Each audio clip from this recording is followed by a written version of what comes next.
Welcome to Sleepless Philosopher, where time forgets to tick, and thoughts slow to a quiet rhythm.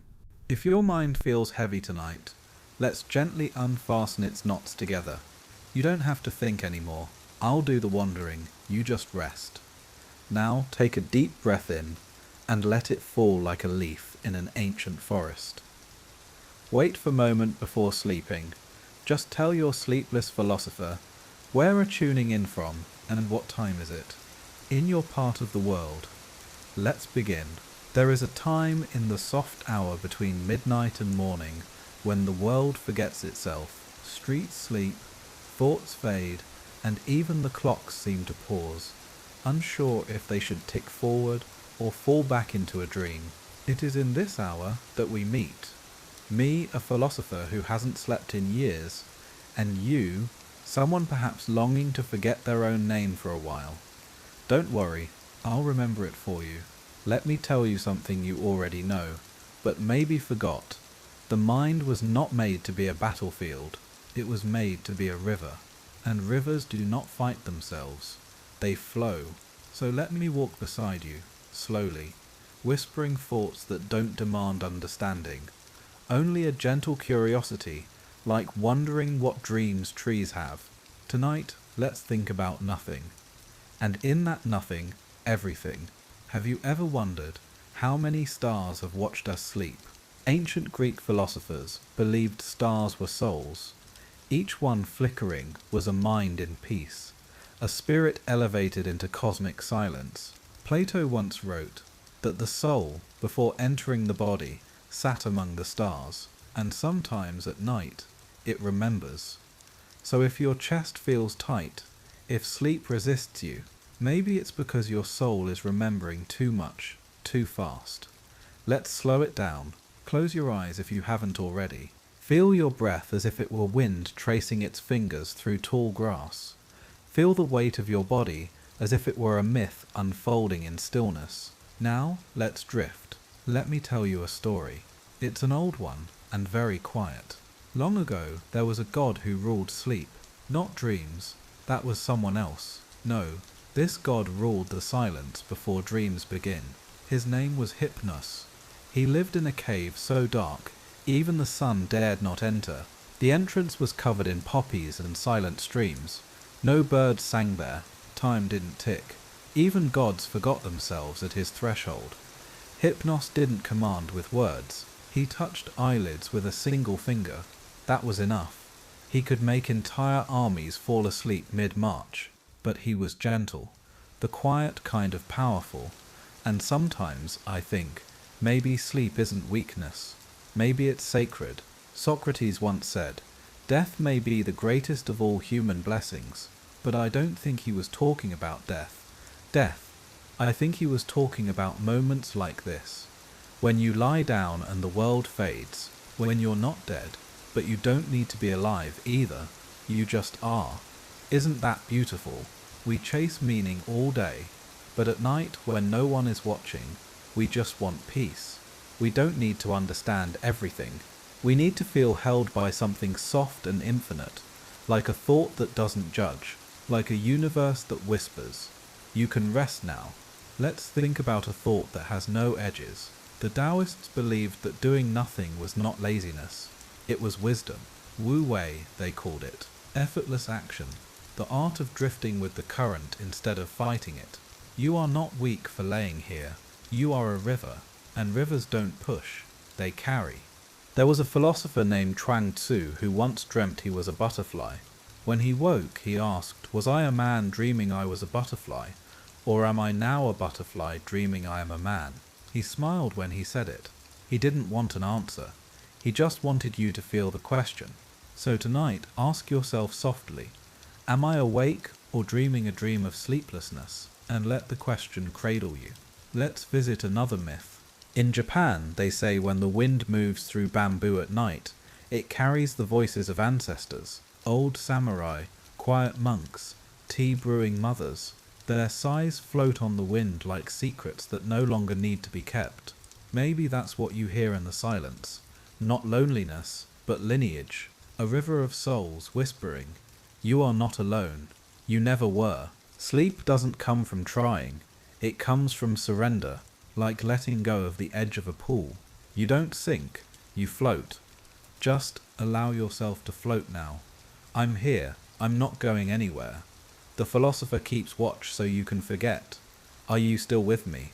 No need to answer, your breath has already told me.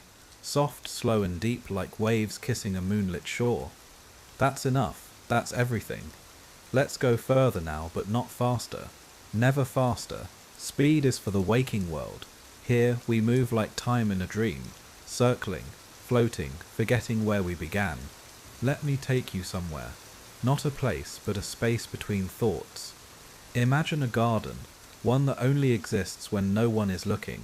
It grows beneath your mind, like forgotten wisdom. In the center stands a tree, not tall, not wide, but very, very old. Older than language, older than fear. It doesn't need leaves, it hums, not with sound, but with understanding. This tree knows your name, but only the one you had before you were born. You don't need to remember it, just lie beneath its branches, and let its silence hold you. The Stoics used to rise before dawn, not to chase the sun, but to remember they weren't in control of it. They would whisper to themselves, "You could die today, but not in sadness." No, they said it to appreciate breath, warmth, the hum of their heart in stillness.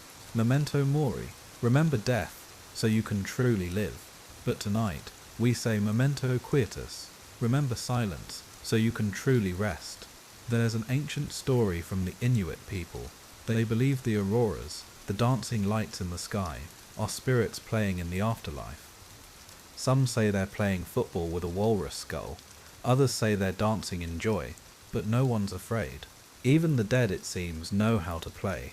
So when your thoughts swirl, when your mind flickers like a northern light, don't fight it, dance with it. Even your thoughts deserve to feel light, playful, unburdened. Themai. Can I tell you something strange? Philosophers often argued whether reality is real at all. Descartes said, "I think, therefore I am." But the Buddhists smile softly and say, "You are, even when you stop thinking." Maybe you're most real when your thoughts go quiet. Maybe right now, as your mind forgets what it wanted to worry about, you are more yourself than ever. Not a thinker, not a doer, just being. Beautiful, isn't it? In Greek myth, there was a river called Lethe.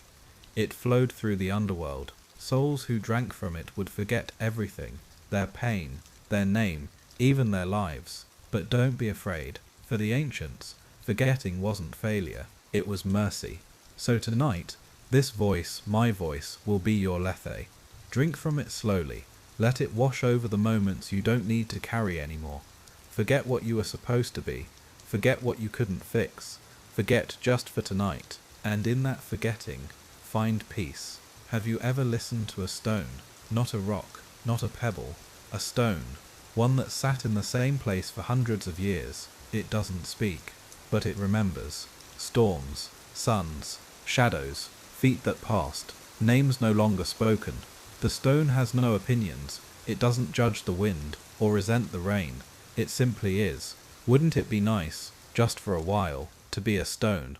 Not cold, not hard, but quiet, still, certain of nothing, but tired of everything. Let's be stones tonight. Let the world move around you. You stay, Avlas. There is a Japanese concept called yugen. It means a profound, mysterious sense of the beauty of the universe and the sad, quiet joy of feeling small within it. It's what you feel when looking at the moon through a pine tree, or hearing a flute echo in the mist, or lying awake, wondering why the world is so loud, and then finding yourself here, in this whispering stillness. Yugen is not a feeling, it's the space around a feeling, it's the breath between notes, it's what you're feeling now, even if you don't know it. Let it cradle you. The Egyptians believed that the heart, not the brain, was the seat of wisdom. When a person died, their heart was weighed against a feather. If the heart was heavy with guilt, it was eaten by a beast. If it was light, free, it was allowed to journey on. So tonight, ask yourself, what makes your heart heavy, and what could make it lighter? Not to fix it, just to feel it. Sometimes, sleep is not about escape, it's about release. So let go, one memory at a time, one breath at a time, one whisper at a time. Let me carry you now. You've walked far enough. Your worries have walked even farther. Let me whisper over them like rain on a roof. Let me become that soft voice that doesn't ask for answers. Let me tell you, you are not behind. You are not broken. You are not alone. You are tired. That's all, and tired things deserve rest. Even philosophers, even you, we've drifted far now, haven't we? Your thoughts quieter, your breath deeper, and somewhere behind you, the shore of worry fades like a memory of a storm long past. You're not asleep yet, maybe, but you're close, closer than you were, and that's all we need to be, close, not to perfection, but to peace. Let's sail somewhere colder now, but don't worry, this cold doesn't bite, it wraps you, like a thick night sky filled with stars that never blink. We're in the north, and in the north the Norse gods dream in frost. There's an old Norse tale about Ymir, the first being, a giant born of melting ice and warm winds. He didn't speak, he didn't rule, he simply existed. From his body the world was formed, his flesh became the land, his blood the seas, his bones the mountains, and his skull the sky. You see, in their myth, the world isn't built from order, it's born from sleep, from stillness, from drifting things that don't ask where they're going. So maybe your tiredness tonight isn't a flaw, maybe it's the beginning of a new world, being built quietly inside you. There's a phrase in Old Norse, drottin min, lattu me glema. It means, my lord, let me forget. Isn't that what we ask for when the night feels too long? Let me forget the deadlines. Let me forget the faces I disappointed. Let me forget the words I shouldn't have said, or the ones I should have. But tonight, you don't have to pray for that. You're already forgetting, softly, safely, like snow falling into the sea. Let's go east now. The Zen monks of Japan practiced zazen, sitting meditation. They would sit for hours, not to think but to stop thinking, not to find truth, but to realize there was nothing to find. Sometimes a monk would ask his master, "What is enlightenment?" And the master might answer, "The sound of one hand clapping, or 3 pounds of flax," or simply remain silent, because some truths are not told, they're felt, just like sleep. The Zen master once said, "Before enlightenment, chop wood, carry water. After enlightenment, chop wood, carry water." Nothing changes, except everything does. Because now you are awake, even in your sleep, even in your surrender. There's a garden in China, called the Garden of Perfect Silence.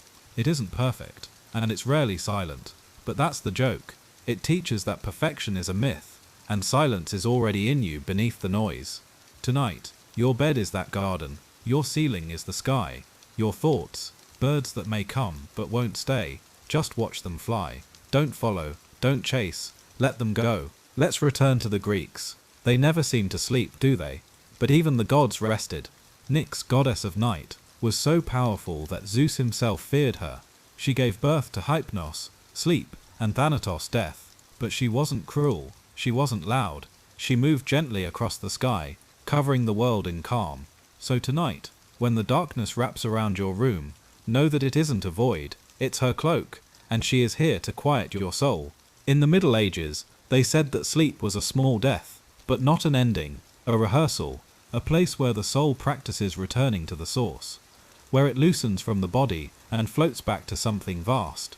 And when you wake, it returns, softly, as if embarrassed it had left. Tonight, let it go. Let it fly where it needs to go. It always finds its way back, so you don't have to hold on so tight anymore. Let me tell you a soft truth. There is no right way to rest. There is no wrong way to fall asleep. There is only surrender, the letting go, the melting, the return. Even stars burn out, just to be born again. You are not breaking down. You are becoming new. We are not done yet, but you may drift soon. You may fall beneath these words and let them carry on without you. That's okay. They will keep walking, and if you return, they'll still be here, whispering, waiting. That's what philosophers do. We think, so you don't have to. In the next part, we'll whisper through Persian myths, Sufi poetry, and the philosophies of love, and the infinite. Let's go further now. The mind still breathes. Your thoughts might flicker like old lanterns in a gentle breeze, but your body knows, it's safe now, safe to fall, safe to forget, safe to feel nothing but the quiet hum of existence. Let's go where the stars speak in poems. The Sufis believed God could be found in the longing between breaths, not in books, not in doctrines, but in the pause, the silence, the ache, and through that ache, beauty. There was a poet named Rumi. Maybe you've heard of him. He once said, "Don't go back to sleep," but he didn't mean insomnia. He meant, when you awaken to beauty, to love, to the divine spark within you, don't go back to forgetting. But tonight, just tonight, forgetting is the first door. Let me lead you to it. Imagine a garden in Shiraz, moonlight falling through pomegranate leaves, a small fountain murmuring in Persian. A poet reclines with a cup of wine he doesn't drink, not for intoxication, but for the pleasure of holding stillness. He looks at the moon and whispers, "Even the moon must sometimes hide behind a cloud," and that is you tonight. Not broken, not lost, just hiding. And even hiding has holiness. Sufi mystics would spin in circles, slowly, deliberately, not to escape the world, but to find its still center. They believed love was not something you fall into. Love is what happens when you fall into yourself and find something sacred there. So tonight, as you lay here, if you feel empty, let that emptiness be your dance. Let it spin, let it become a silence so deep you forget you ever needed noise. Let's go west now, to the deserts of Egypt. Not the bustling cities, but the ancient sands where the wind carves secrets into stone. There, beneath stars that never blink, the philosophers built monuments to silence. The pyramids were not tombs, they were staircases for the soul. Each block, a thought. Each angle, a surrender. They believed in the weighing of the heart, but they also believed in rebirth. Not through glory, through stillness. Tonight, you are your own pyramid. A monument not to power, but to peace. To stillness that lasts through centuries of storms. Let's rest beneath a palm tree now. One that grew from a seed that waited 50 years to bloom. Because not everything comes when you want it. Not healing, not clarity, not even sleep, but it always comes when you're finally not chasing. Let this moment be enough. Let this quiet be your seed. You are not late. You are ripening. Have you heard of the ship of Theseus? The paradox asks, if you replace every plank of a ship one by one, is it still the same ship? But what if I told you you are the ship? Every year, every thought, every sorrow and joy replaces a plank, and yet somehow you remain. You, the soul behind the repairs. So don't mourn the parts of you that faded.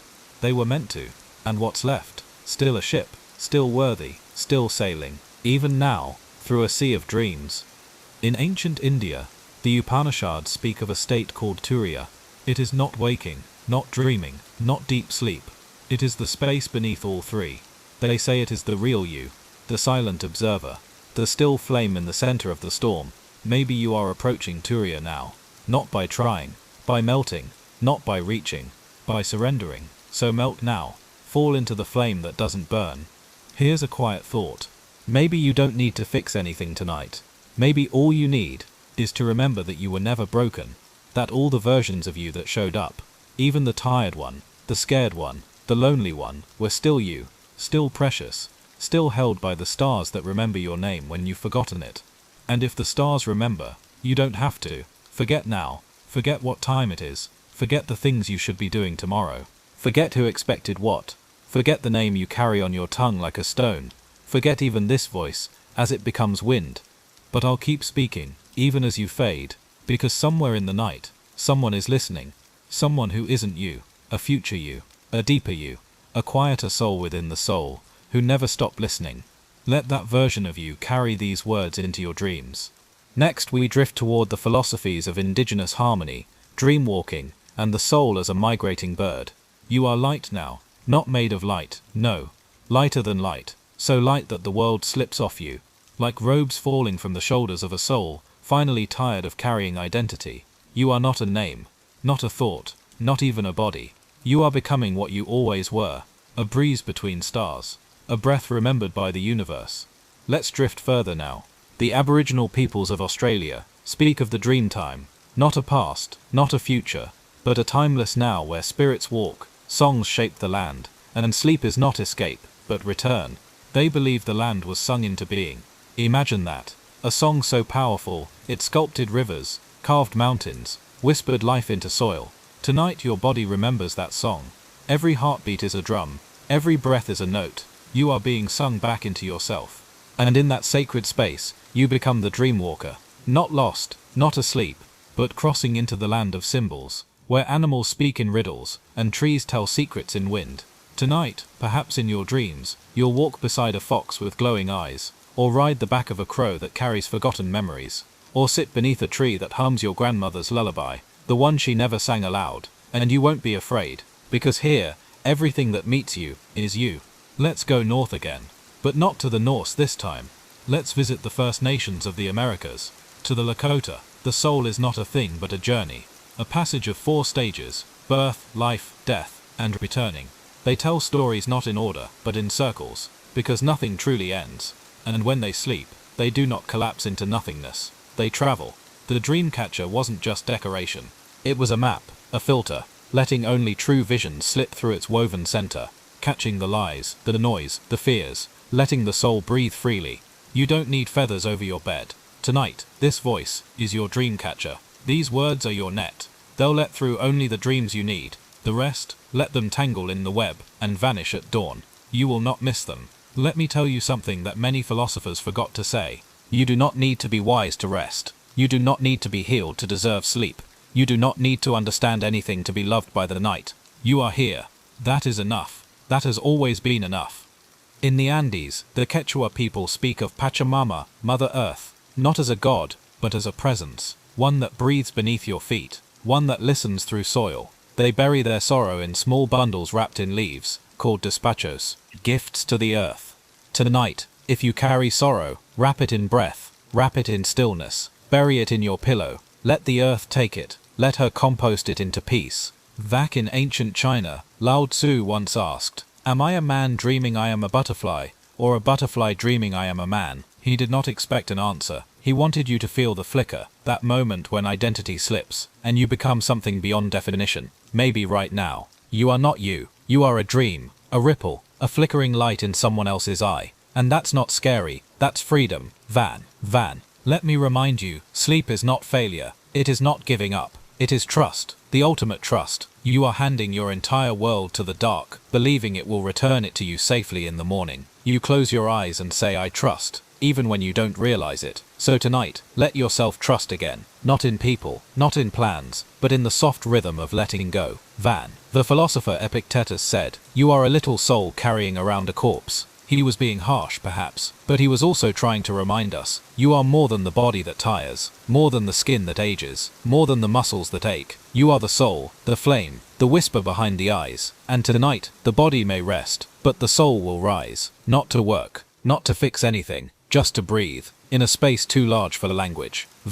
Are you still with me? If not, that's okay. If you are, we are approaching the deepest part of the night, where words begin to forget themselves, where even my voice begins to lose form, melting like wax in a silent room. But we still have one more stretch to go. In the next part, we'll whisper through medieval mysticism, cosmic cycles, and the eternal return of all things calm. The deeper we go, the softer everything becomes. Words slow down, thoughts thin out, time begins to blur, like fog drifting across the face of a forgotten cathedral. You're not dreaming yet, but you're no longer awake. You're somewhere in between. The land the mystics called the sacred hollow, the space where God whispers not in thunder, but in the quiet between heartbeats. Let's listen. A monk sits cross-legged, alone. He hasn't spoken in days, not because he's lost, but because he has found too much to speak of. This is the world of Christian mystics, the ones who did not preach, but waited. St. John of the Cross once said, "Silence is God's first language." Tonight the silence is speaking to you. You don't need to understand it. Just listen with your body, with your breathing, with your spine melting into the mattress like wax returning to the earth. Julian of Norwich dreamed of a hazelnut. In her vision she saw it cradled in God's hand, tiny, insignificant, fragile, and yet she heard a whisper. It exists because God loves it. Maybe tonight you feel small. That's okay. Maybe everything feels too big, and you feel like just a hazelnut in the vastness of the cosmos. But that is no reason for fear. Even the small things, especially the small things, are held. You too are held. Even now, especially now. The Kabbalists of Jewish mysticism believed that light had once shattered. When the world was made, divine light poured into vessels, but they cracked, and the shards scattered across the universe. They say those shards are in everything. A piece of divine light hidden in each person, each leaf, each breath, each moment of rest. Even your exhaustion tonight may carry one. Even this silence you're slipping into may be a vessel, still glowing. You don't need to fix the world tonight. You only need to rest, so that the light in you can glow again. Let's go higher now, not in altitude, but in time, above time, into the vast spiral of the cosmos. The Stoics believed everything returns. Cicero called it the Great Year, a cycle so vast it made all suffering temporary. The planets align, then misalign, then align again, just like us. What hurts now will soften. What confuses now will someday make sense, then not again, then once more. And what you lose may find its way back to you, not because fate owes you, but because everything dances in circles. Even pain, even peace, even dreams. Tonight, let yourself become part of the cycle. Let the wheel turn without your hands on it. You don't need to steer anymore. Let's touch the stars now, literally. Imagine your body is gone. You are now stardust, drifting between galaxies. No time, no fear, no gravity. The philosopher Plotinus believed we were once stars, souls in radiant purity, who chose to descend into flesh to experience beauty through limitation. He didn't fear the body, but he never forgot the sky. So tonight, maybe your dreams will take you back there, not to escape the earth but to remember the fire you came from, the fire you still carry. And when you dream, don't worry if the images make no sense. Dreams aren't meant to be logical. They are poetry written by your subconscious in a language your waking mind has forgotten how to read. Let the absurdity be sacred. Let the strange be soothing. Let the dream unfold like a scroll in a language you once knew in another life. And if you wake with tears on your cheek, maybe your soul just needed to weep in silence. Not for sadness, but for release. Breathe with me now, slowly, in 2, 3, and out. 2, 3. Let your breath move like an old prayer. No rush, no goal, just rhythm, like waves kissing the shore for the 1000th time, as if for the first. Breathe would mean, you're not broken, you're unfolding, you're not lost, you're wandering, you're not failing, you're becoming. Let the dark hold you tonight, not as a trap, but as a cradle. Let your muscles forget their purpose. Let your bones remember the soil. Let your eyes flutter like leaves touched by moonlight. You've done enough. You are enough. You are home. In the next and final part, we will cross into the land where sleep finally takes over, guided by ancient lullabies, cosmic echoes, and the farewell blessings of stillness. You've made it, or rather, you've unmade enough. Enough thoughts shed, enough tension dissolved, enough silence trusted. Now we cross the last bridge, the one between the flicker of consciousness and the vast weightless ocean of sleep. Let me hold your hand, not tightly, just enough that you remember someone is still here with you. Even as the edges blur, let's begin where every child finds rest, a lullaby. In ancient Babylon, mothers sang to the stars as they put their babies down, not because they expected answers, but because the stars were old, and anything that old must understand the language of tired hearts. So tonight, this is your lullaby, not sung in melody, but whispered in rhythm, a lullaby for a soul older than it knows. Lys. Sleep is not forgetting, it is remembering. Remembering what it feels like to not carry the weight of identity.